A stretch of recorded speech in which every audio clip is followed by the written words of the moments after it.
Hello everyone, कैसे हैं आप सब। होप कि आप सब अच्छे होंगे। तो जी एक और नई वीडियो के साथ आप सभी का चैनल पे स्वागत है। आज का वीडियो जो है ये मंडे का रहने वाला है, यानी कि 13 अप्रैल। और टाइम हुआ है सुबह के लगभग 7 सवा 7 बजे के आसपास का। मैं नहा के और सिर धो के रेडी हुई थी अपना मतलब पूजा और पाठ वगैरह करने के लिए। लेकिन तब तक जो है हस्बैंड का कोई अर्जेंट कॉल आ गया था, उनकी मीटिंग निकल आई, तो उनको जाना था किसी केस के सिलसिले में बाहर। सो बस ये हुआ कि सिर्फ जोत खड़ी कर दी और मैं लग गई नाश्ते की तैयारी में। और सब्ज़ी वगैरह भी थी नहीं, मैं सुबह जो है नहा के पूजा वूजा करके और मैं तब जाती हूँ सब्ज़ी लेने के लिए। तो मुझे ये था कि भाई आराम से सब्ज़ी ले आऊँगी, आराम से बना लूँगी, क्योंकि आजकल जैसे लकी के एग्ज़ाम्स ख़त्म हो गए हैं, स्कूल वगैरह का ऐसा कोई प्रेशर नहीं है। तो सुबह बहुत जल्दी उठ के रोटी वगैरह बना के रखने से या सब्ज़ी बना के रखने से गर्मी में फ़ायदा नहीं है।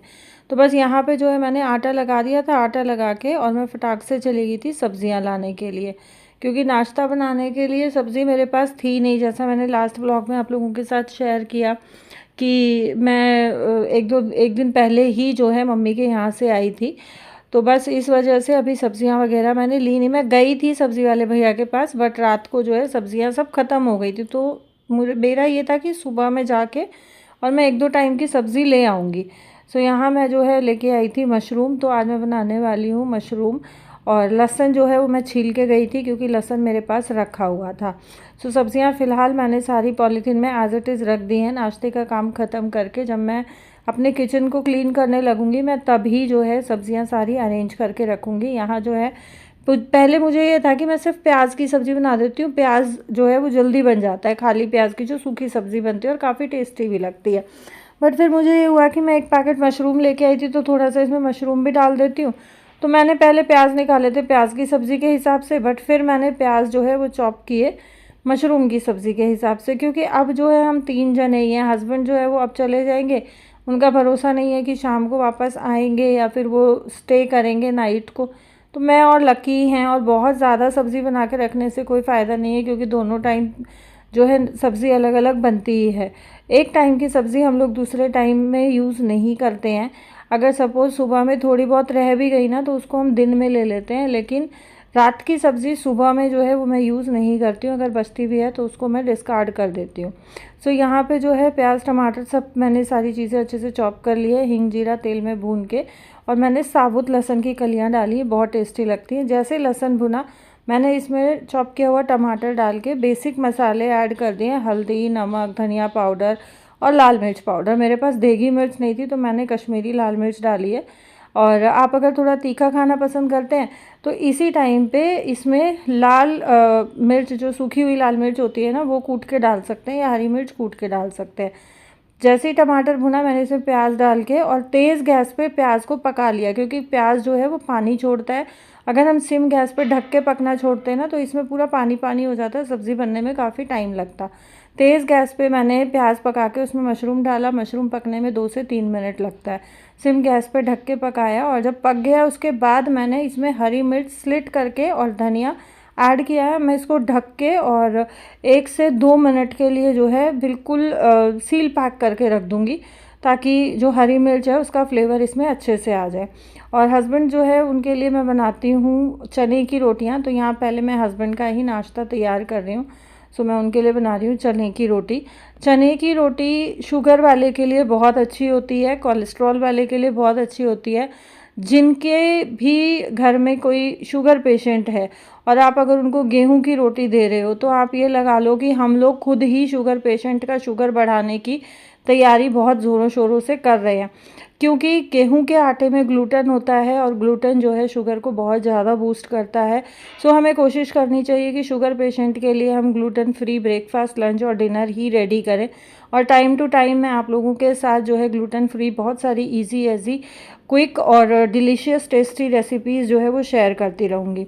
चने के आटे की रोटी बनाने में बहुत ज़्यादा दिक्कत नहीं होती। आपने देखा मैंने बहुत इजीली जो है चकले पे और बेलन पे जो है रोटी बनाई है चने की। हाँ, चने की रोटियाँ फूलती नहीं है, बहुत रेयर चांस होता है कि फूलती हैं अगर आप उसमें गेहूं का आटा मिलाओ। तो मैंने यहाँ हस्बैंड को जो है नाश्ता करा दिया, और उसके बाद मैं बैठ गई थी अपने पाठ पे। सो मेरी पूजा जो है वो हो गई है। जोत मैंने जैसे आपको बताया खड़ी कर दी थी, उसके बाद फिर हस्बैंड ने भी पूजा करी है। और लकी भी जो है वो नहा धो चुका है, लकी मंदिर हो आया है। और ये ऐसे रिचुअल्स होते हैं जो हमें बच्चों में है ना बचपन से ही डालने चाहिए, बचपन से ही बच्चों को सिखाना चाहिए, क्योंकि जो पूजा पाठ हम कर रहे हैं वो पूजा पाठ बच्चों को ही आगे लेके जानी होती है।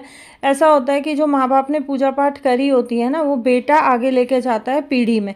अगर नहीं वो चीज़ कंटिन्यू होती है तो फिर थोड़ा सा जो है बच्चों को भी दिक्कत आती है।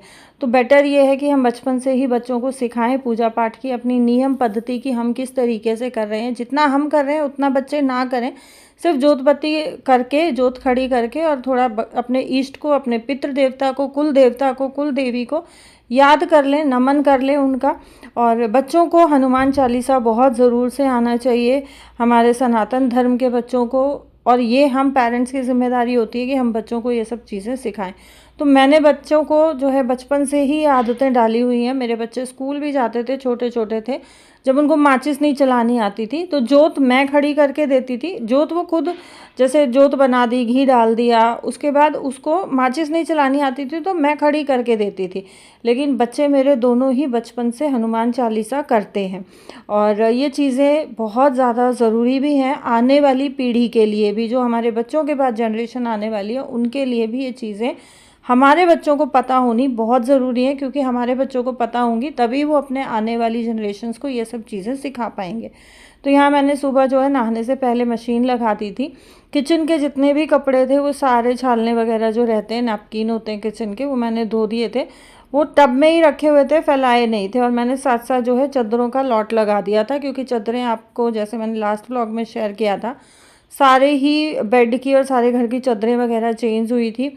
तो चादरें डबल बेड की होती हैं और किंग साइज़ बेड की चादरें हैं, तो उसमें बहुत ज़्यादा जो है चादरें मशीन में नहीं आ पाती हैं, 4 या 5 ही चादर आ पाती हैं। तो मेरे पास 3 चादर थी, कुछ पिलो कवर्स थे, कुछ मेरे जो ऊन के जो बिछाने के होते हैं क्रोशिया के बनाए हुए, जो मैं मुड्डियों पर डाल के रखती हूँ, वो थे। तो मैंने ये कपड़े जो है एक लॉट कंप्लीट हो गया था। सो ये धुल गए हैं, इनको मैं फैला रही हूँ।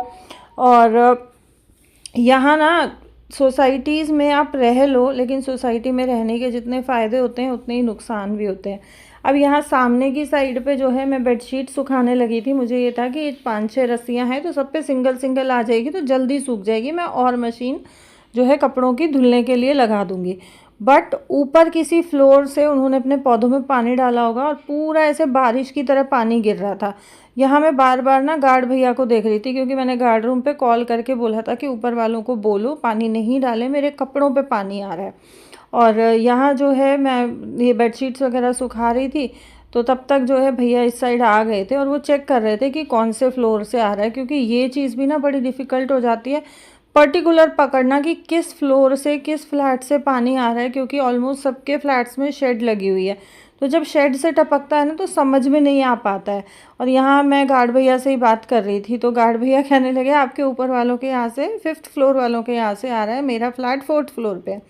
सो मैं वही बता रही थी कि मेरे ऊपर जो आंटी रहती है उनकी बालकनी मेरी बालकनी के ऑपोजिट डायरेक्शन में है, तो उनकी बालकनी से नहीं आ सकता।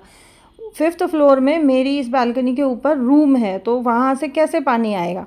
तो भैया वही चेक कर रहे थे कि मैं देखता हूँ चेक करके कौन से फ्लोर से आ रहा है। तो बड़ी दिक्कतें कई बार ना सोसाइटीज़ में भी हो जाती है। अब ये कुछ पानी जो है, जैसे मैं बालकनी धोती हूँ तो गमलों के पीछे ना रुक जाता है।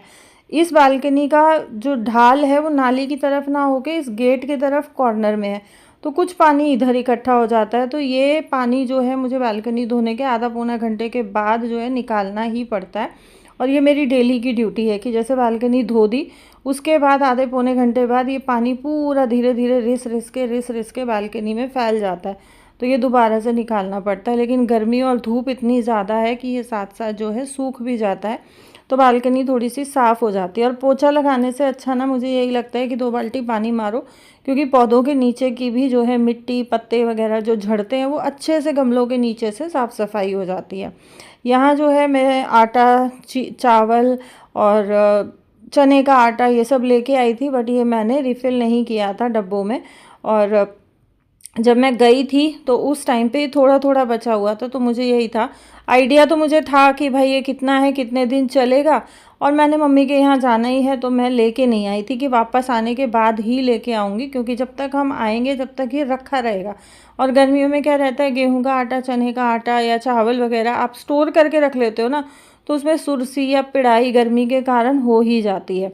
वैसे तो अभी जो है इतनी ज़्यादा गर्मी दिल्ली में नहीं हो रही है, और पीछे तो कई दिन तक जो है लगातार बारिश आ रही थी, ठंडी हवाएं चल रही थी, तो बिल्कुल ऐसा लग रहा था जैसे सर्दियां जब आने पे होती हैं, जब हल्की हल्की ठंडक होती है, उस तरीके की ठंडक जो है दिल्ली में चल रही थी। बट फिर भी जो है ये आने के बाद जो मैं आटा लेके आई, गेहूँ का मैं पैकेट वाला आटा लाती थी, वो मैंने बंद कर दिया है लाना। मैं अब लेके आती हूँ चक्की से मल्टीग्रेन। चावल जो मैं लेके आती थी वो भी मैं पैकेट वाला लेके आती थी, मैंने वो भी बंद कर दिया है। अब मैं खुला लेके आती हूँ, क्योंकि हमारे यहाँ जो शॉप है वो भैया लेके आते हैं बासमती का कट्टा। हालांकि ये वाला चावल जो मैं पैकेट वाला लेके आती थी उससे 10 रुपये महंगा पड़ता है। वो आता था 1 किलो 120 रुपये का, और ये खुला वाला मुझे पड़ता है 1 किलो 130 रुपये का।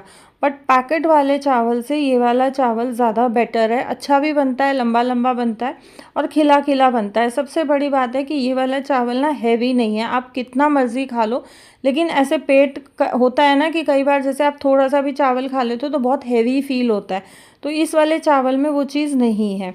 और बेसन का जो आटा, जो चने का आटा है, वो मैं पलटती नहीं हूँ डब्बे में, वो मैं एज इट इज़ पॉलीथीन रख देती हूँ, क्योंकि मैं 2 किलो सिर्फ हस्बैंड के लिए ही लाती हूँ। मेरे हस्बैंड ही खाते हैं जो है चने के आटे की रोटी, हमारा बनता है मल्टीग्रेन में मेरे और लकी के लिए। लेकिन इस तरीके की पॉलीथीन्स में जो भी सामान आता है ना, उसको पलटने में बड़ी दिक्कत होती है। इसका जो हैंडल होता है उसमें फंस जाता है और उससे फिर पूरा बिखर जाता है। तो ये मुझे सबसे मुश्किल काम लगता है कि भाई ले तो आती हूँ, लेकिन फिर पलटना तो बहुत बड़ी सिरदर्दी लगती है। तो मैं क्या करती हूँ, उसको साइड में रोल कर लेती हूँ, रोल करके और फिर पलटती हूँ, ताकि हैंडल्स में जो है ये ना फंसे। यहाँ जो मेरा ये काम भी हो गया है, और इनको जो है मैं अब अपने अपने जगह पे वापस से रख दूँगी। चने का आटा और चावल और चीनी, ये तीनों चीज़ें मैं रखती हूँ यहाँ एक जगह पे, और गेहूं का आटा रखती हूँ मैं अलग, क्योंकि ये जो आटे वाली ट्रे है इसमें मैंने रखे हुए हैं अपने एक्स्ट्रा स्पून, स्पैचुलास, चिमटा, एक्स्ट्रा जो मेरे बेलन वगैरह रहते हैं वो मैंने एक बास्केट में रखे हुए हैं। और 4 डब्बे इसमें आते भी नहीं है, 3 डब्बे बहुत इजीली आ जाते हैं, सो चौथा डब्बा मैं अलग से रखती हूँ। यहाँ अब बारी आएगी, ये जो सब्जियाँ मैं लेके आई थी अब इनको मैं अरेंज करके रखूँगी, क्योंकि किचन भी मेरा बहुत मैसी हुआ पड़ा है, बर्तन वगैरह जो है वो बहुत इकट्ठे हो रखे हैं, क्योंकि लकी ने नाश्ता किया, मैंने नाश्ता किया, नाश्ता करने के बाद ही मैं अपने इस आगे के काम में लगी थी। और इसी वजह से कपड़े फैलाते फैलाते इतनी तेज़ धूप भी बालकनी में आ गई थी, क्योंकि मैं पहले नाश्ता करने बैठ गई थी। और जब आप कंटिन्यूसली काम करते हो ना, तो उसमें एक काम सबसे ज़्यादा ज़रूरी होता है कि आप काम शुरू करने से पहले, जब आपको लगता है कि इस काम में टाइम लगने वाला है, तो पहले आप नाश्ता करके बैठो या खाना खा के बैठो, उसके बाद जो है अपने कामों में लगो। क्योंकि मेरे साथ ये होता है कि काम करते करते अगर बीच में भूख लग गई ना, और मैं खाना खाने लग गई या मैं नाश्ता करने लग गई, ज़रा सा मैंने कुछ खा लिया, वो लिंक टूट जाता है। उसके बाद मेरा जो है वो काम करने का आगे मन नहीं करता, और मेरा वो काम फिर होता भी नहीं है। बहुत रेयर चांस होता है कि मैं दोबारा से काम पे लग पाती हूँ। तो मेरी कोशिश यही रहती है कि मैं पहले ही थोड़ा बहुत हल्का फुल्का खा के और फिर काम में लगूँ, ताकि कंटिन्यूएशन में मैं अपना काम जो है ख़त्म करके ही फिर बाद में फुर्सत से बैठूँ। तो ये मेरा अपना पर्सनल ओपिनियन है, और मेरा अपना पर्सनल जो है एक्सपीरियंस है, और पर्सनल जो मेरे ओपिनियन और एक्सपीरियंस रहते हैं वही मैं अपने ब्लॉग्स के थ्रू आप लोगों के साथ शेयर करती हूँ। तो जी, ये था मेरा आज का वीडियो। होप कि आप लोगों को पसंद आया होगा, और जो टिप्स एंड ट्रिक्स मैं आप लोगों के साथ शेयर करती रहती हूँ वो बहुत यूज़फुल रहती है आप लोगों के लिए। बहुत प्यारे प्यारे आपके कमेंट्स आते हैं, जिससे मुझे बहुत मोटिवेशन मिलता है। Thank you so much for watching my videos. अगर आप फर्स्ट टाइम विज़िट कर रहे हैं तो प्लीज़ चैनल को सब्सक्राइब ज़रूर से कर लीजिएगा।